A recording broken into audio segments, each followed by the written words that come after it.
Last point, no need for boosters.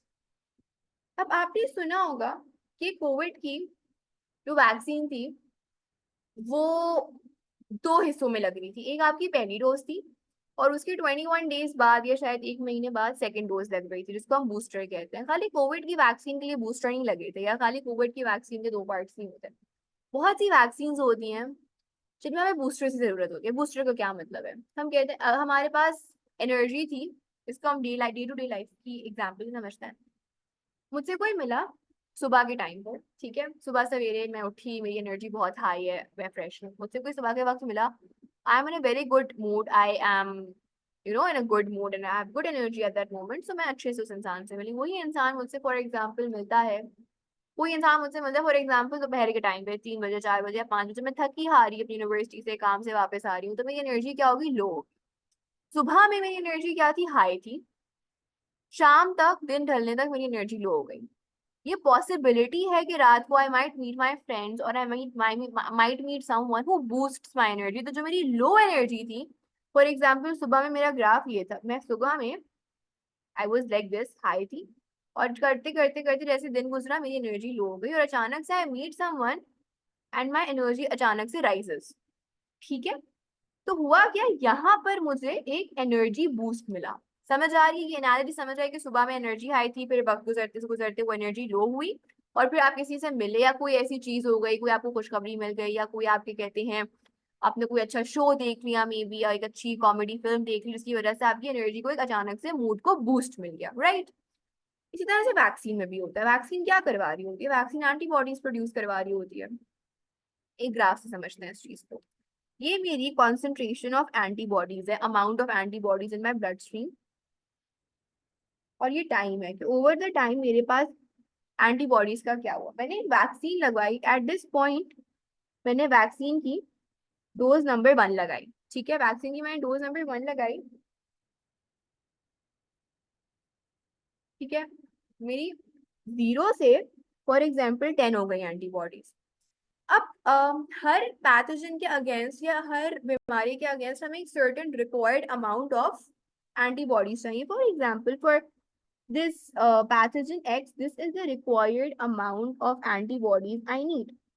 So the required amount, क्या मैं ये required amount पहली वैक्सीन की डोज से अचीव हुई है या नहीं? What do you think? Have I reached my required amount of antibodies that I need to be immune to a certain antigen by the first vaccine dose? Is it a yes or is it a no? No. तो मुझे क्या करना पड़ेगा? After some time मैं लगवाऊंगी booster. At this point मैंने booster dose लगवाई। Booster is what? Booster is my vaccine number 2। कुछ time बाद मैंने वो लगवाई, और उससे क्या हुआ, मेरे पास मेरी एंटीबॉडीज की कॉन्सेंट्रेशन बढ़ गई। सो बूस्टर क्या होता है? बूस्टर बेसिकली हमें लगवाना पड़ता है टू रेज और to boost the number of antibodies to acquire our और to enhance our immunity.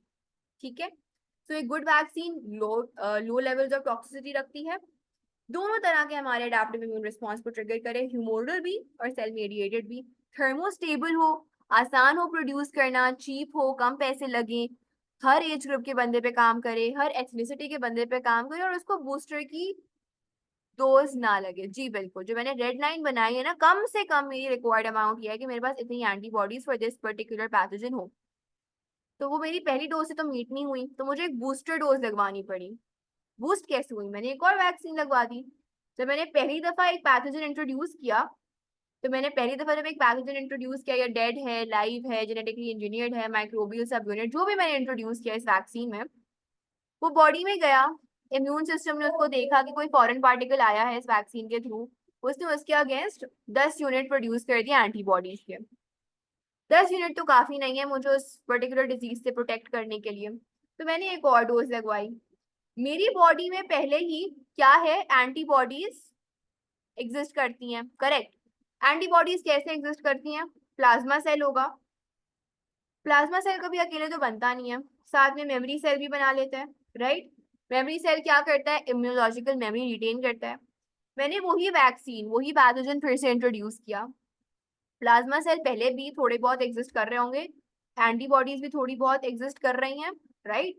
Memory cell है, फौरन से पहचान लिया इसको, पूरा इतना लंबा चौड़ा इन्नेट पता नहीं क्या क्या रिस्पॉन्सेज नहीं हुए, मेमोरी सेल फौरन क्या उसको पता है कौन सी वाली एंटीबॉडी का ये वाला पैथोजन है, फौरन से प्लाज्मा सेल उसकी रिक्वायर्ड प्रोड्यूस करवाए, एंटीबॉडीज प्रोड्यूस करवाई।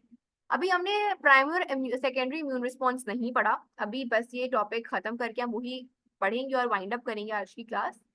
तो आपको फिर और थोड़ा क्लियर हो जाएगा कि बूस्टर से क्या हुआ। लेकिन बूस्टर से ये हुआ है कि पहले से हमारे पास एंटीबॉडीज भी थी, पहले से हमारे पास मेमोरी सेल्स भी थे, तो पहले अच्छा खासा होमवर्क हुआ हुआ था, राइट। आधा काम हुआ हुआ था, तो जब काम पहले से हुआ हुआ होता है एक ज्यादातर, तो बाद का काम करना आसान हो जाता है, राइट। फॉर एग्जाम्पल एक बंदा जॉब छोड़ के गया, जो बंदा जॉब छोड़ के गया वो अपना हिस्से का अच्छा खासा काम करके गया, तो जो नया बंदा हमने हायर किया उसकी जगह पे उसको आधी ज्यादा चीजें तो बनी बनाई मिली हुई हैं, उसको थोड़ा सा और बूस्ट करना है, इनहेंस करना है काम को। This is what the vaccine number 2 और द न्यू और the second exposure to the same pathogen is doing. It is just boosting the amount of antibodies in concentration. Is this clear now? या मैं फिर से explain करूं? Clear है। अच्छा, अब ऑब्वियसली आइडियलिस्टिक दुनिया नहीं है, हर चीज साइंस अगर पेश करती है तो कोई ना कोई उसकी नेगेटिव इम्पैक्ट्स होते हैं, कोई ना कोई प्रॉब्लम्स होते हैं। हर वैक्सीन काम नहीं करती, हर वैक्सीन हर किसी पे काम नहीं करती। So what are the problems associated with vaccines? क्या मसले आ सकते हैं, क्या परेशानियां हम फेस कर सकते हैं? Number 1, poor response to vaccines.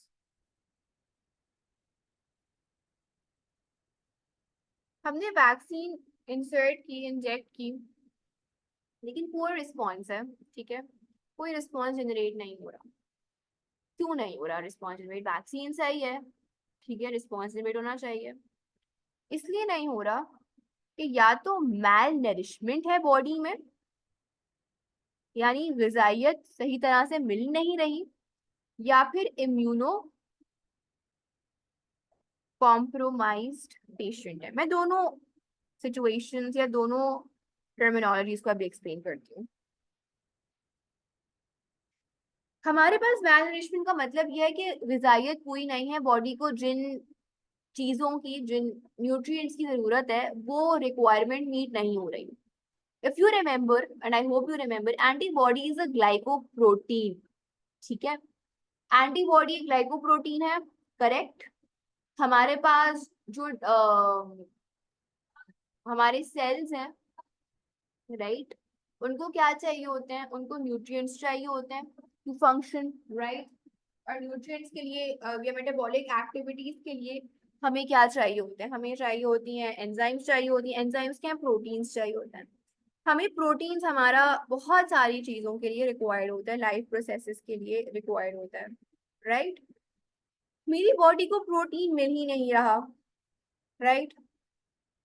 अब मेरी बॉडी को प्रोटीन मिल नहीं रहा, मैल नरिश्ड बॉडी है मेरी, तो मैं अगर थोड़ी बहुत, तो मेरे पास जो एंटीबॉडीज हैं वो क्या है? वो ग्लाइकोप्रोटीन है। वैक्सीन क्या प्रोड्यूस करवाती है? प्रोडक्शन ऑफ एंटीबॉडीज करवाती है। एंटीबॉडीज क्या है? ग्लाइकोप्रोटीन्स है, मैं जीपी लिख रही हूँ शॉर्ट करके। एंटीबॉडीज और ग्लाइकोप्रोटीन्स। मेरी बॉडी में प्रोटीन कंटेंट है ही नहीं, मेरी बॉडी में प्रोटीन रिक्वायरमेंट मीट हो ही नहीं रही। जो प्रोटीन रिक्वायरमेंट मीट हो ही नहीं रही, तो एक ग्लाइकोप्रोटीन एंटीबॉडी कैसे प्रोड्यूस हो सकती है? समझ आ रहा है ये बात? मेरे पास एंटीबॉडी प्रोड्यूस करवाना काम है, एक वैक्सीन के इंसर्ट करने पे क्या रिस्पॉन्स होता है? एंटीबॉडीज प्रोड्यूस होती हैं। एंटीबॉडीज किससे बनी हुई होती हैं? ग्लाइकोप्रोटीन से।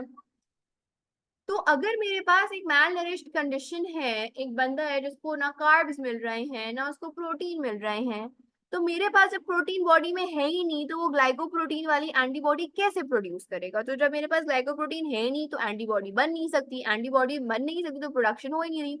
तो मेरा जो वैक्सीन है, जो पैथोजन है, वो प्रोडक्शन ऑफ एंटीबॉडीज इफेक्टिवली करवा ही नहीं रहा। So what is your question that glycoproteins are present on No, antibodies are glycoprotein. Antibodies glycoprotein ही होती हैं. Antibodies are protein based. Okay. So, glycoproteins and antibodies, if the person lacks nourishment, so there would be no antibodies. हम ये नहीं कह सकते no antibodies होंगी. ऐसा नहीं है कि एक पर्सन के अंदर जीरो एंटीबॉडीज है. मैं जब वैक्सीन दे रही हूँ, फॉर एग्जाम्पल अभी इन दिस वेरी मोमेंट मुझे एक वैक्सीन लगती है, राइट right? और मेरे पास मेरी बॉडी को प्रोटीन 20 दिन से नहीं मिला. एक वैक्सीन का काम होता है जब वो ब्लड में जाए तो वो देन एंड देयर उसका एक रिस्पॉन्स क्या हो कि उस वैक्सीन के खिलाफ एंटीबॉडीज प्रोड्यूस हो. When we're giving that vaccine, if the person is malnourished at that time, body में प्रोटीन नहीं है, तो नई antibodies, new antibodies in response to this newly entered vaccine is not generated. तो नई एंटीबॉडीज नहीं बन रही लैक ऑफ प्रोटीन या लैक ऑफ नरिशमेंट की वजह से. तो नई एंटीबॉडीज बननी क्यों थी? क्योंकि मैंने अभी अभी पैथोजन एंटर किया है अटेनुएटेड या डेड फॉर्म में. उसके खिलाफ एंटीबॉडीज प्रोड्यूस करना मेरा मकसद था, लेकिन मेरा मकसद अचीव नहीं हो पा रहा, मेरा रिस्पॉन्स जनरेट नहीं हो पा रहा. क्यों? क्योंकि प्रोटीन कंटेंट मीट हुआ हुआ नहीं है जो रिक्वायरमेंट है बॉडी की. Does that answer your questions? And we can't say कि no antibody, we would say there are no production of antibodies in response to a vaccine. ठीक है. इम्यूनो कॉम्प्रोमाइज पेशेंट है. इम्यूनो कॉम्प्रोमाइज का मतलब immune system ही compromise है, immune system ही weak हो चुका है. For example AIDS. एड्स हमारा नेक्स्ट टॉपिक जो है वो इन्फेक्शियस डिजीजेस है, जो हम इंशाल्लाह है तो कल से या फिर मंडे से स्टार्ट करेंगे. AIDS is an auto immune destructive disease. हमारा इम्यून सिस्टम खुद ही बॉडी के सेल्स को तबाह कर रहा है. तो इम्यून सिस्टम हमारा क्या हो गया? कॉम्प्रोमाइज हो गया, खराब हो गया. मैं एक वैक्सीन डाल रही हूँ क्योंकि मैं चाहती हूँ कि मेरा इम्यून सिस्टम एक डिफेंस बैरियर, एक डिफेंस प्रोटेक्शन, एक एंटीबॉडी प्रोटेक्शन करवाए, लेकिन मेरा इम्यून सिस्टम ही खराब है. फॉर एग्जाम्पल मैंने अभी एग्जाम्पल दी कि antibodies are like the soldiers on the front line. मेरे फ्रंट लाइन के सोल्जर्स को मेरे दुश्मन ने खरीद लिया, उनकी लॉयल्टी कॉम्प्रोमाइज हो गई. मेरा जो डिफेंस सिस्टम है वही मुझे धोखा दे रहा है. तो अगर मेरा immune system which is suppose to protect me, which is suppose to create immunity, protection against a particular disease और अ पर्टिकुलर पैथोजन, वही कॉम्प्रोमाइज है, तो मैं 10,000 वैक्सीन लगवा दूं, क्या वो रिस्पॉन्स जनरेट करेगा? नहीं करेगा. does that make sense to you then? Good. तो एक तो ये मसला आ गया हमें क्या कि हमारे पास वैक्सीन पे जो हम रिस्पॉन्स चाह रहे हैं यानी प्रोडक्शन ऑफ एंटीबॉडीज चाह रहे हैं, वो प्रोडक्शन ऑफ एंटीबॉडीज नहीं हो रही है. दूसरा क्या मसला आता है? Live vaccine. ये अभी हम ऊपर नाम पढ़कर आ रहे हैं. लाइव वैक्सीन, लाइव वैक्सीन से हम क्या यूज कर रहे थे? हम अटेनुएटेड यानी कि वीकेंड पैथोजन यूज कर रहे थे, मरा हुआ पैथोजन नहीं यूज कर रहे थे. अटेनुएटेड या वीकेंड पैथोजन यूज कर रहे थे. हमने समझा, हम बहुत होशियार बन रहे थे कि हम लाइव वैक्सीन इंट्रोड्यूस करेंगे. ठीक है. ये तो कुछ नहीं करेंगे, कोई तबाही नहीं मचाएंगे, कोई डिजीज नहीं कॉज करेंगे. क्यों? क्योंकि हमने तो इनके अंदर से जो इनकी डिजीज कॉजिंग एबिलिटी है, लाइव वैक्सीन. लाइव वैक्सीन अभी हम ऊपर पढ़कर आ रहे हैं ना कि हमारे पास एक फॉर्म होती है जिसमें हम लाइव पैथोजन डाल देते हैं, लेकिन वो पैथोजन जो होता है वो वीकेंड या फिर अटेनुएटेड फॉर्म में होता है. उसकी डिजीज कॉजिंग एबिलिटी हम उससे छीन लेते हैं. ठीक है सर. तो हम बहुत होशियार बन रहे होते हैं कि हमने तो भाई इस पैथोजन की डिजीज कॉजिंग एबिलिटी छीन ली है, हम इसको डालेंगे, ये कोई डिजीज कॉज करेगा नहीं और हमारी एंटीबॉडीज प्रोड्यूस हो जाएंगे और हम इस पैथोजन से इम्यून हो जाएंगे. पैथोजन गया ब्लड स्ट्रीम में, उसने कहा अच्छा मुझे बेवकूफ समझ रहे हो तुम लोग, मुझे बेवकूफ बना रहे हो. पैथोजन ये जो क्या कहते हैं, पैथोजन एक पैथोजन बेसिकली हमारे पास म्यूटेट कर जाएगा या पैथोजन का रिवर्स इफेक्ट हो जाएगा और वो पैथोजन बॉडी के अंदर जाके, जो हमने एक वीकेंड पैथोजन डाला था, इट अंडरगोज अ रिवर्सल. और रिवर्सल जब होता है तो क्या, अगर एक वीकेंड पैथोजन है तो वो एक्टिव डिजीज कॉजिंग पैथोजन बन गया, तो अब वो तो जाकर डिजीज कॉज करेगा. तो एक वैक्सीन जो मैंने ये सोच के डाली थी कि यार मैं तो डिजीज से प्रोटेक्ट कर रही हूँ, वही वैक्सीन जाके डिजीज कॉज कर दे because the weakened pathogen underwent a reversal. तो ये भी हमारे पास मसला आ जाता है वैक्सीन को लेके, जैसे injected attenuated pathogen undergoes reversal and causes disease. ठीक है, समझ आया ये पॉइंट? म्यूटेशन हो जाएगी, रिवर्सल हो जाएगा, जिसकी वजह से डिजीज कॉजिंग एबिलिटी उसकी वापस आ जाएगी और वो अंदर जाके जो दवाइयां उसने मचानी है वो मचाएगा. ठीक है। और the third point is antigenic variation. Antigenic variation में हमारे पास डेफिनेटली म्यूटेशन हो रही होती है, वेरिएशन आ रही होती है। फ्लू का कोई इलाज आज तक क्यों नहीं मिला? फ्लू का ऐसे इलाज नहीं मिला क्योंकि जो फ्लू वायरस है, और इवन जब कोरोना हुआ था, कोविड हुआ था, तो मसला ये हो रहा था कि हमारे पास इतनी रैपिड म्यूटेशन हो रही थी वायरस के अंदर that we were unable to make a proper vaccination against it. Why? क्योंकि हमें था कि यार ये तो हर गुजरते हम कोई नई चीज बनाते हैं, ये चेंज हो जाते हैं, अब बनाते हैं, चेंज हो जाते हैं। एंटीजेनिक वेरिएशन के दो पार्ट्स होते हैं। एंटीजेन हमारे पास ऑब्वियसली डिजीज कॉजिंग एजेंट होता है। तो एंटीजेनिक वेरिएशन का मतलब कि जिस एंटीजन के खिलाफ एक वैक्सीन बन रही है, उस एंटीजन में आ गई वेरिएशन। ठीक है, अब वो दो तरह से हो सकती है, एंटीजेनिक ड्रिफ्ट और एंटीजेनिक शिफ्ट।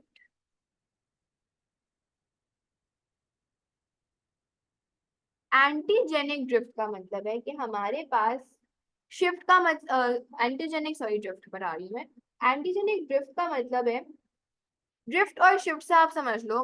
ड्रिफ्ट का मतलब होता है हल्की हल्की दूरी आ जाना, हल्का हल्का चेंज आना ना। You often see that two peoples drift apart, आहिस्ता आहिस्ता डिस्टेंस आ गया। शिफ्ट का क्या मतलब होता है? आपने एक घर से दूसरा घर शिफ्ट कर दिया, तो आपने अपना घर ही बदल लिया, राइट? तो ड्रिफ्ट बेसिकली माइनर चेंजेस को कहते हैं, कोई मेजर चेंज नहीं आया। लेकिन शिफ्ट का मतलब क्या? एक चीज मुकम्मल तौर पे बदल गई, रिप्लेस हो गई, तो ये मेजर चीज है। तो हमारे पास जो वेरिएशन आ रही है एक एंटीजन में, वो या तो एंटीजेनिक ड्रिफ्ट की वजह से आ रही है कि एंटीजन में कुछ minor changes due to mutation हो रहे हैं, या एंटीजेनिक शिफ्ट की वजह से आ रही है कि हमारे पास एंटीजेनिक शिफ्ट में कुछ major changes due to mutation हो रहे हैं। Is this clear? Last point, और इसी पॉइंट पर हम अपना वैक्सीन का टॉपिक रैप अप करेंगे। Antigenic concealment. ये हम जब इंशाल्लाह नेक्स्ट टॉपिक हमारा है क्या भला, इन्फेक्शियस डिजीज में हम जब पढ़ रहे होंगे मलेरिया, तब आपको एंटीजेनिक कंसीलमेंट शायद बहुत अच्छे से समझ आ जाए। टेल मी, मेरे पास इम्यून सिस्टम जो है, वो मेरा इम्यून सिस्टम क्या है? If I ask you immune system, आप मुझे बोलोगे it protects you against diseases, it protects you against pathogens. Immune system कहाँ एग्जिस्ट कर रहा है? ब्लड में एग्जिस्ट कर रहा है, डाइजेस्टिव सिस्टम में एग्जिस्ट कर रहा है, यूरिनरी सिस्टम में एग्जिस्ट कर रहा है। Where is my immune system exact existing? What is the medium of my immune system? Yeah, what cells, what body cells are basically responsible? Bone marrow क्या produce कर रही है? What cells are bone marrow producing? Bone marrow stem cells basically आप कहना चाह रहे हो। bone marrow के जो stem cells है वो क्या प्रोड्यूस करते हैं? कौन से सेल्स प्रोड्यूस करते हैं? राइट, हमारे पास WBCs are basically what are making up our immune system, correct? मेरे पास WBCs कहाँ पर होता है?